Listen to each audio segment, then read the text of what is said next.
Hi guys, good afternoon. So it's 2 o'clock here in the afternoon in Ontario, Canada. So sa mga hindi pa nakakilala sa akin, I am Grace Witzel, originally from Iloilo, Philippines, coming to you from Ontario, Canada. Look, this is an early winter here, guys. I remember a few years ago, it was almost Christmas, but we didn't get any snow yet. But right now, this year, it's only November 11, and we've been having snow since the other day, and it's continuous. Wow, this is gonna be a long winter this year.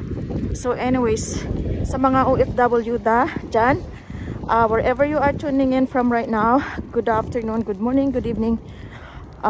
So sa mga walang ginagawa na nasa bahay lang, samahan nyo muna ako. Punta tayo ng mailbox. Mag-check lang ako kasi sabi ng sales report ko, mayroon na naman silang pinadala sa akin. So we'll see.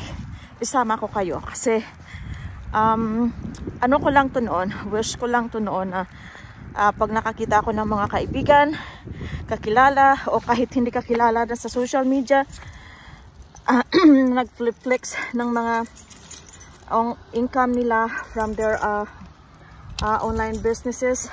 Ang nasa isip ko noon, sana ako rin, sana may income rin akong nakikita ko na. Hi, hold on, it's here. Oh yes, sabi ko na nga ba. Okay, oops, mayroon tayong blessing, guys.